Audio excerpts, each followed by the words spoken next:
हमारे साथ यहाँ पर दो खास मेहमान जुड़ रहे हैं। नीरजा चौधरी वरिष्ठ पत्रकार और बशीर मंजर हैं जो कि एडिटर हैं कश्मीर इमेजेस के। नीरजा जी, ये बहुत मायने रखता है क्योंकि बहुत कुछ पिछले 10 सालों में जम्मू कश्मीर में बदला है। धारा 370 अनुच्छेद 370 जो है उसके हटने के बाद भी माहौल काफ़ी बदला है। और अगर बात करें तो जो युवा वोटर होंगे वो 30% के करीब हैं यहाँ पर, जो एक निर्णायक भूमिका यहाँ पर नीरजा जी निभाते हुए नजर आएंगे। बिल्कुल। और प्रधानमंत्री के मैसेज में उन्होंने खास अपील की है फर्स्ट टाइम वोटर को कि आप आके निकलिए और वोट करिए। पर ये पूरे देश की निगाहें, पूरा जम्मू एंड कश्मीर तो है ही इस प्रोसेस के अंदर, इस प्रक्रिया के से आज जो हो रहा है शुरू। लेकिन पूरे देश की नजरें हैं इस समय कश्मीर के ऊपर कि किस तरह से ये जो डेमोक्रेटिक एक्सरसाइज है उसका क्या अंजाम निकलने वाला है। और मैं सोच रही थी रियली, अगर आप देखिए तो जो नेशनल पॉलिटिक्स है वो जम्मू एंड कश्मीर में भी प्ले आउट कर रही है। ये हमारी डेमोक्रेसी की बहुत बड़ी खूबी है। डेमोक्रेसी कई समस्याओं का हल निकाल देती है। तो जैसे कि एनसी और कांग्रेस का अलायंस है इंडिया ब्लॉक का, उसमें पीडीपी को फिलहाल बाहर रखा हुआ है। लेकिन इंडिया वर्सेस बीजेपी की लड़ाई है और छोटी छोटी पार्टियां हैं उसमें थर्ड फोर्स की तरह, और उसमें इंडिपेंडेंस बहुत सारे कूद गए हैं। 45% माना जाता है कि इंडिपेंडेंस या छोटी पार्टियां, 45% ऑफ द कैंडिडेट, उनकी क्या भूमिका रहेगी। हालांकि ये जो है एनसी के नेताओं ने कहा है कि इंजीनियर रशीद जिनको बेल मिला है, अपनी पार्टी के कैंडिडेट्स वो कैंपेन कर रहे हैं, उनका अलायंस भी है जमात इस्लामी से भी, तो वो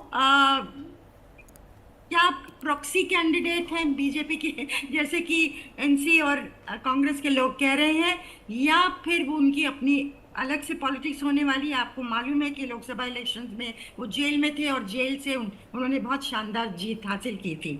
तो ये क्या होगा आगे जाके, इसका स्वरूप India versus BJP versus another third force जो कि इंडिपेंडेंस से भरा हुआ है, वो लोग कहाँ जाएंगे, कौन जीतेगा, किसकी सिंगल लार्जेस्ट पार्टी आएगी, क्लीन स्वीप होगा, ये सब चीजें बिल्कुल नेशनल पॉलिटिक्स, जो हरियाणा में पॉलिटिक्स हो रहा है, जो महाराष्ट्र में पॉलिटिक्स हो रहा है, बिल्कुल उसी तरह उसका स्वरूप दिख रहा है। और मुझे लगता है ये बहुत एक्साइटिंग चीज है जो हो रहा है जम्मू कश्मीर में। किस तरह से रास्ते निकलेंगे, स्टेटहुड की तो बात है, सब पार्टियों ने कहा है, भाजपा ने भी कहा है राइट टाइम पे हम करेंगे। डिमांड ये इनकी है ही, एनसी कांग्रेस की।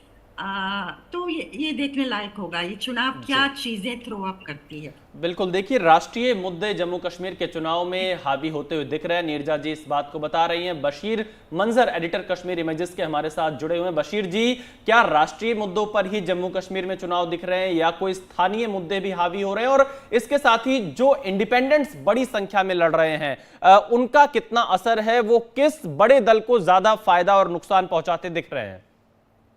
देखिए, जहाँ तक राष्ट्रीय मुद्दों का सवाल है, कश्मीर में जब जितनी भी पॉलिटिकल पार्टीज आज कंटेस्ट कर रही हैं एक्सेप्ट बीजेपी, उनका तो मेनली नेशनल कॉन्फ्रेंस और पीडीपी जो दो बड़ी पार्टियां हैं, उनका आर्टिकल 370 को लेके, आर्टिकल 35A को लेके उनका प्रचार चल रहा है। स्टेटहुड की बात तो हर कोई कर रहा है और स्टेटहुड की बात तो बीजेपी ने खुद भी करी है कि स्टेटहुड रेस्टोर हो जाएगा। वो उतना इंपॉर्टेंट मुद्दा नहीं है जितना आर्टिकल 370 और 35A का एनसी और पीडीपी कर रहे हैं। हालांकि एनसी और कांग्रेस का गठबंधन है, लेकिन अब जब आप एनसी का मैनिफेस्टो देखें और कांग्रेस का मैनिफेस्टो देखें तो आप देखेंगे कि कांग्रेस अपने मैनिफेस्टो में स्टेटहुड की बात कर रही है, लेकिन आर्टिकल 370 और 35A का उन्होंने कोई जिक्र नहीं किया है, जबकि एनसी का मेन प्लैंक आर्टिकल 370 और 35A को लेकर है।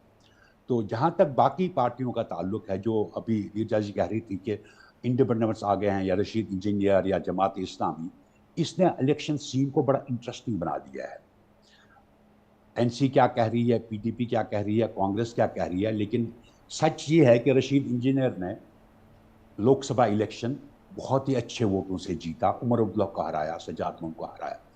वो वोटर कौन था जिसने रशीद इंजीनियर को वोट किया और क्यों किया, इस पे एक बहस अलग से होनी चाहिए, क्योंकि वो वोटर आपका यूथ जो नया ऐड हुआ है वो पिछले 10 साल से चुप बैठा हुआ है। वो कोई बात नहीं कर रहा है, वो फेसबुक पे कुछ नहीं लिख रहा है, वो ट्विटर पे कुछ नहीं लिख रहा है, क्योंकि वैसा ही माहौल है कश्मीर में। उसने लोकसभा इलेक्शन में अपना पहले आप कहते थे कि कश्मीर का यूथ स्टून पेल्ट कर रहा है, पत्थर फेंक रहा है। आज उसने वोट को कन्वर्ट किया लोकसभा में स्टून में। उसने एक और पत्थर फेंका लोकसभा इलेक्शन में, जो रशीद को उसने जिता दिया। लेकिन रशीद का वो मैजिक क्या असेंबली इलेक्शन में भी चलेगा, ये देखने की बात होगी। क्योंकि जब रशीद लोकसभा का इलेक्शन लड़ रहा था तो रशीद एक कैदी था, एक प्रिजनर था, एक सिंपैथी वेव थी कश्मीर में, नॉर्थ कश्मीर में उसके हक में। क्योंकि कश्मीर में देखिए पिछले 1990 से लेके बहुत सारे लोग जेलों में गए हैं, बहुत सारे लोगों ने इंट्रोगेशन देखे हैं, डिटेंशन देखे हैं। तो वो अपने आप को आइडेंटिफाई कर रहे थे रशीद से कि तिहाड़ जेल में बेचारा। शायद वो सिंपैथी का वोट था, इमोशनल वोट था। लेकिन आज की डेट में वो बाहर आया है और बहुत सारी कहानियां चल रही हैं। अब रशीद का वो स्टैचर नहीं जो लोकसभा में था, आज कहानियां चल रही हैं, हर कोई अपनी अपनी कहानी दोहरा रहा है। तो आज की डेट में रशीद या जमात इस्लामी कितना डेंट कर पाएंगे देखना होगा। अच्छा, जमात इस्लामी का जहां ताल्लुक है तो वो 1990 से लेके आज तक इलेक्शन का बाइकआउट करते थे। आज वो कह रहे हैं हमने बाइकआउट नहीं किया, बट दे वेयर बाइकआउटिंग। उनका वो हुर्रियत का पार्ट थे और हुर्रियत इलेक्शन बाइकआउट की कॉल देती थी। वो मिलिटेंट उन लोगों को मारते थे जो इलेक्शन में आते थे। तो Jamaat was part of that. Today Jamaat is contesting elections, so it will be an interesting scene कि लोग क्या करते हैं, कैसे डिसाइड करते हैं इन लोगों के बारे में। बिल्कुल नीरजा जी, यहाँ पर अगर हम बात करें कि पिछले 10 सालों में क्या कुछ बदला है। रीजनल पार्टियां, पीडीपी और एनसी जैसी जो पार्टियां हैं जिनकी ज़मीन काफ़ी मजबूत होती थी, अब वो उतनी मजबूत वहाँ पर नज़र नहीं आती है। ऐसे में जो मुद्दे रहेंगे और इन पार्टियों की जो स्थिति है, क्या वो जनता में उनकी उतनी पकड़ अब बाकी है, आपको लगता है? देखिए, जो मेन लाइन पार्टीज हैं, जैसे कि कहा जा रहा है नेशनल कॉन्फ्रेंस, मतलब रीजन की पार्टीज हैं, लेकिन मेन लाइन रही हैं पीडीपी और नेशनल कॉन्फ्रेंस। जी। और नेशनल कॉन्फ्रेंस का गठबंधन कांग्रेस से है। तो कहीं ना कहीं, और जो तिकोना है ना, वो उमर अब्दुल्ला रिप्रेजेंट करते हैं, रशीद इंजीनियर रिप्रेजेंट करते हैं और भाजपा रिप्रेजेंट करती है। जिसकी पकड़ जम्मू में कितनी पकड़ होगी इस बार देखने लायक होगा। क्या सेन देगी कांग्रेस उस पकड़ में, वो भी देखने लायक चीज होगी। क्योंकि राहुल गांधी का स्टॉक उनकी भारत जोड़ो यात्रा के बाद जब वो कश्मीर पहुंचे, बहुत हजारों लोग उन्हें देखने आए थे। और जिस तरह से वो नरेंद्र मोदी पे आक्रमण करते रहे हैं, वो कश्मीर के घाटी के लोगों को, ऐसा कहा जाता है फीडबैक, कि उनको अच्छा लगा कि ये कर रहे हैं। तो क्या कांग्रेस की तरफ घाटी के लोगों की एक नरमी आई है जिसका फायदा एनसी कांग्रेस अलायंस को हो सकता है? ये एक अटकलबाजी है।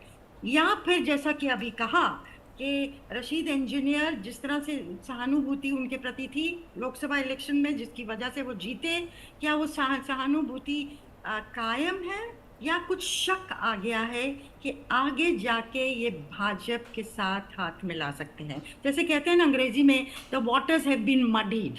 तो क्या इसका निचोड़ निकलेगा इंडिपेंडेंस का, जिसको वो रिप्रेजेंट करते हैं एज ए शख्सियत?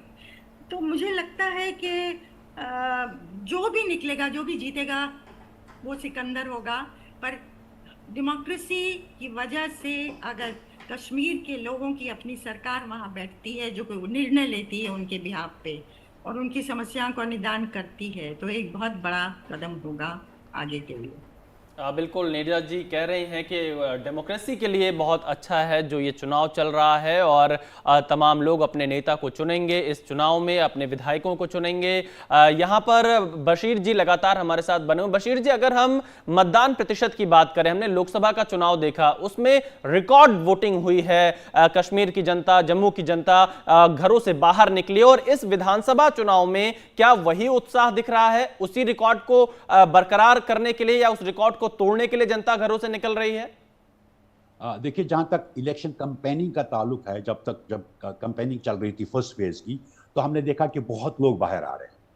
अगर वो इंडिकेशन है, जिस तरह लोग पॉलिटिकल पार्टीज की रैलीज में आ रहे थे, उनके डोर टू डोर कैंपेन्स में आ रहे थे, तो मुझे लगता है कि लोकसभा चुनाव के उसी पैटर्न पे वोट परसेंटेज बहुत अच्छा होगा। अब देखिए, आप आज के फेज में कश्मीर वैली में, साउथ कश्मीर में इलेक्शन हो रहा है और साउथ कश्मीर में सबसे ज्यादा बाइकआउट होता था, बहुत कम वोट पड़ते थे साउथ कश्मीर में। लेकिन जो हमने पॉलिटिकल रैलीज देखी, हमने देखा कि लोगों का इन्वॉल्वमेंट बहुत ज्यादा है।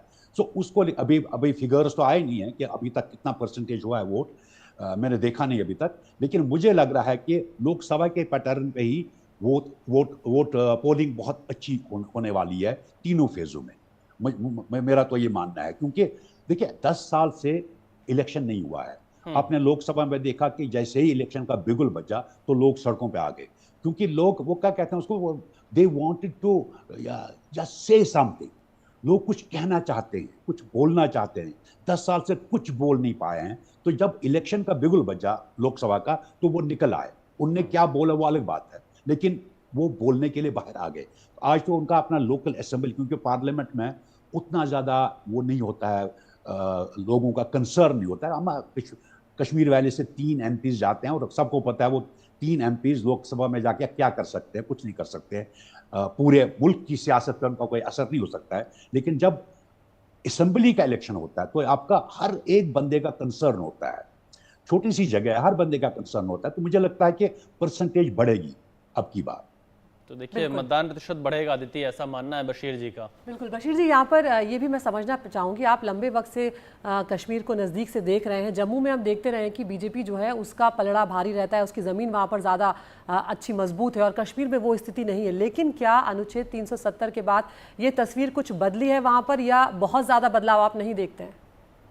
नहीं, जहाँ तक बीजेपी का सवाल है, देखिए बीजेपी का पलड़ा हमेशा जम्मू में भारी नहीं था। बीजेपी कुछ ही वर्षों से, पिछले कुछ 10-12 साल, सॉरी 15-20 साल से जम्मू में प्रोमिनेंट आ गई है। बीजेपी के 2 सीट होती थी, 4 सीट होती थी, 6 सीट होती थी।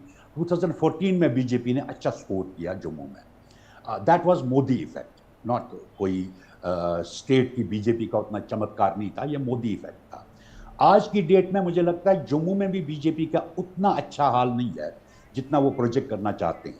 कश्मीर वैली की जब बात करें, कश्मीर वैली में मैं बीजेपी को एक भी सीट नहीं दे सकता हूँ, क्योंकि यहाँ पे है ही नहीं, बीजेपी का कहीं कोई स्टैंडिंग है ही नहीं। अब पार्लियामेंट में देखिए, साउथ कश्मीर और राजौरी पुंछ, लगता था कि बीजेपी इस सीट पर लड़ेगी, क्योंकि राजौरी पुंछ साउथ कश्मीर के साथ मिला हुआ था, लेकिन बीजेपी इस सीट पर नहीं लड़ी।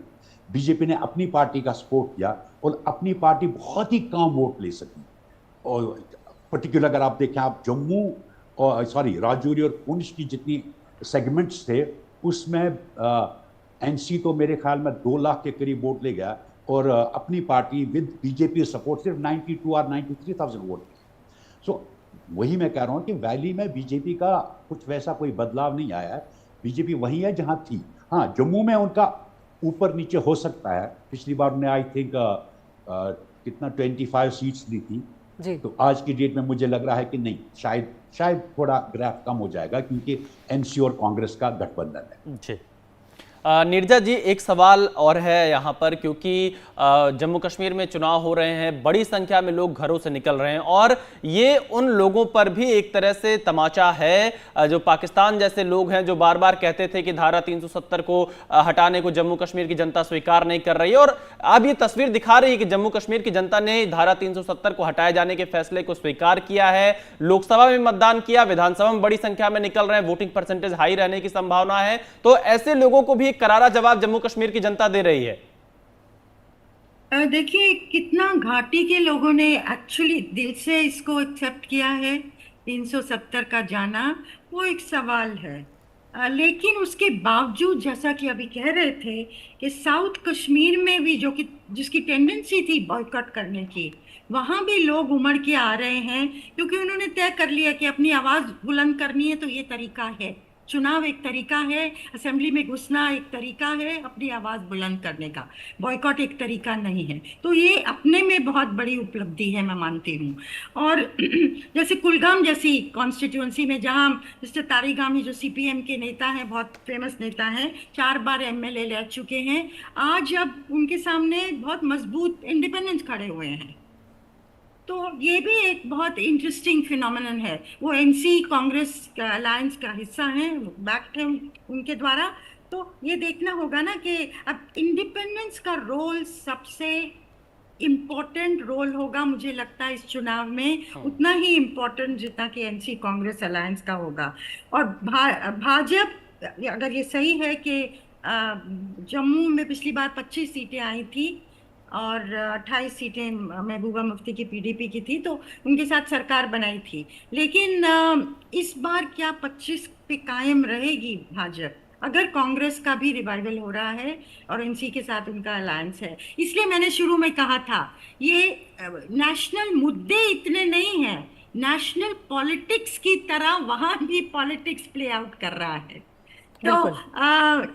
ये हमारी बार बार मैं ये कह रही हूँ, हमारे लोकतंत्र का, डेमोक्रेसी का, कितनी भी फॉल्टी चीज है हमारी डेमोक्रेसी, बहुत इसमें खामियां हैं, लेकिन उसकी उपलब्धि है, उसके द्वारा ही समस्याओं का हल होता है।